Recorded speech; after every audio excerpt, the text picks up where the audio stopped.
नमस्कार। मैं संजीव कुमार आज आपके समक्ष उपयोगितावाद को संक्षेप में प्रस्तुत करने का प्रयास कर रहा हूँ। उपयोगितावाद में सुख अनिवार्य तत्व नहीं है और मूल परिभाषा अधिकतम व्यक्तियों का अधिकतम सुख। कर्म संबंधी उपयोगितावाद। यदि नियम विरुद्ध कर्म उपयोगी है तो करना चाहिए। सार्वभौमिक कर्म संबंधी उपयोगितावाद, इसके समर्थक हैं बेंथम, मिल। नियम संबंधी उपयोगितावाद। सामान्य नियम की अधिकतम उपयोगिता को महत्व। नियम संबंधी उपयोगितावाद सीमित अर्थात समुदाय परक, इसको मानने वाले हैं S.E.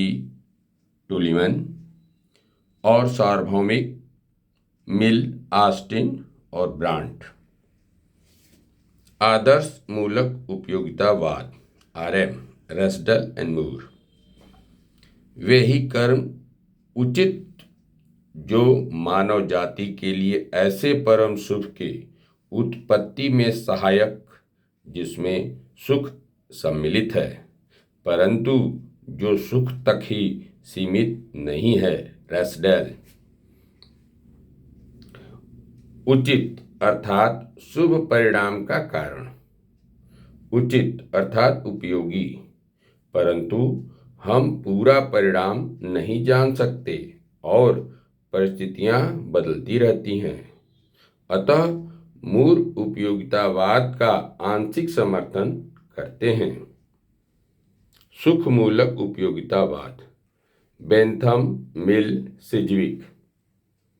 बेंथम। मनोवैज्ञानिक स्वार्थवाद, मनोवैज्ञानिक सुखवाद तथा नैतिक सुखवाद को स्वीकार किया है। दुख से मुक्ति अथवा सुख ही अपने आप में शुभ है। इसी प्रकार दुख बिना किसी अपवाद के अपने आप में अशुभ है। यदि ऐसा नहीं है तो शुभ तथा अशुभ में ये दोनों शब्द निरर्थक हैं। सुख मापन के लिए उसकी मात्रा पर ही ध्यान देना चाहिए क्योंकि गुणात्मक दृष्टि से सभी सुख पूर्णतः समान है। सुख कलन। ती अनीनी ऊसु व्या। तीव्रता, अवधि, निश्चितता, निकटता, उत्पादकता, शुद्धता और व्यापकता। ये 7 तत्व सुख की मात्रा के साथ साथ उसकी वांछनीयता को भी निर्धारित करते हैं। नोट। व्यापकता का तत्व बेंथम को स्वार्थमूलक नैतिक सुखवाद से पृथक करता है। न्याय।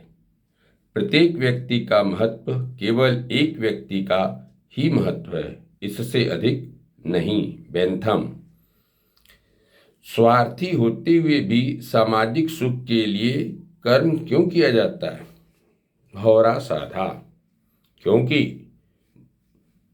भौतिक दबाव होता है, राजनैतिक दबाव, सामाजिक दबाव और धार्मिक दबाव। John Stuart Mill. एकमात्र पुस्तक यूटिलिटेरियनिज्म लिखा। बेंथम की भांति मिल भी मूलतः नैतिक सुखवाद को मानते हैं। कोई कर्म उसी अनुपात में शुभ या अशुभ है जिस अनुपात में उसके फलस्वरूप सुख या दुख की उत्पत्ति होती है। प्रत्येक व्यक्ति का सुख उसके लिए शुभ है। अतः सामान्य सुख व्यक्ति समुच्चय के लिए शुभ है। कोई भी व्यक्ति सुख के अतिरिक्त अन्य किसी वस्तु को स्वतः साध्य सुख के रूप में इच्छा नहीं कर सकता। सुख में परिणात्मक के साथ साथ गुणात्मक भेद भी होता है। शारीरिक सुख बौद्धिक सुख से छोटा है। संतुष्ट मूर्ख असंतुष्ट सुकरात से बहुत छोटा है। संतुष्ट शुकर असंतुष्ट मनुष्य से बहुत छोटा है। उपर्युक्त में निर्णयकर्ता वही जो दोनों का अनुभव किया हो। परोपकार वृत्ति सामाजिकता पर आधारित आंतरिक दबाव ही नैतिकता का मूल स्रोत है। Next, Henry सिजविक। अंतःप्रज्ञावाद, स्वार्थमूलक सुखवाद, सर्वार्थमूलक सुखवाद, उपयोगितावाद। नैतिक सुखवाद, केवल सुख ही स्वतः शुभ है। अंतःप्रज्ञा से ज्ञात मनोवैज्ञानिक सुखवाद को पूरी तरह अस्वीकार करते हैं, क्योंकि ऐसा करना चाहिए निरर्थक हो जाएगा। नैतिक सुखवाद का पूर्णतः समर्थन करते हैं, सुख ही शुभ है। मनुष्य सुख का नहीं बल्कि उस वस्तु की इच्छा करता है जिससे सुख मिलेगा। अंतःप्रज्ञा मनुष्य की वह मानसिक शक्ति जिसके द्वारा उसे कर्मों के उचित अनुचित का साक्षात ज्ञान हो जाता है। यह तर्क द्वारा नहीं होता।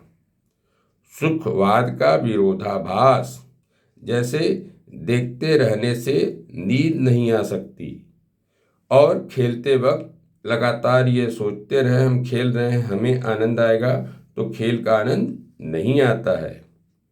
न्याय अथवा समता का सिद्धांत एक व्यक्ति के सुख को दूसरे व्यक्ति के सुख की अपेक्षा तब तक अधिक महत्व नहीं दिया जाना चाहिए जब तक ऐसा करने से विश्व में संपूर्ण सुख की मात्रा तीव्रता में वृद्धि न हो। परोपकार का सिद्धांत, अपना सुख त्याग तब जब संपूर्ण शुभ में वृद्धि हो। विशेष परिस्थिति में प्रचलित नैतिकता और उपयोगितावादी नैतिकता में संघर्ष हो सकता है। विवेकपूर्ण आत्म प्रेम क्षणिक के स्थान पर स्थायी सुख को ही महत्व देना चाहिए। सिजविक का नारा है, क्षणिक छोड़ो। अंतःप्रज्ञावाद, सर्वार्थमूलक सुखवाद तथा स्वार्थमूलक सुखवाद तीनों सिद्धांतों को स्वतः सिद्ध मानते हैं। नैतिक सुखवाद और उपयोगितावाद दोनों एक साथ कैसे संभव है? सिजविक इसे व्यवहारिक बुद्धि का द्वैत कहते हैं। व्यवहारिक रूप से अवश्य ही उपयोगितावाद के पालन में अपने सुख में कमी करनी पड़ेगी, परंतु अंतःप्रज्ञा से पता चलता है कि उसका परिणाम भविष्य में मेरे लिए अत्यंत शुभ है। धन्यवाद। नमस्कार।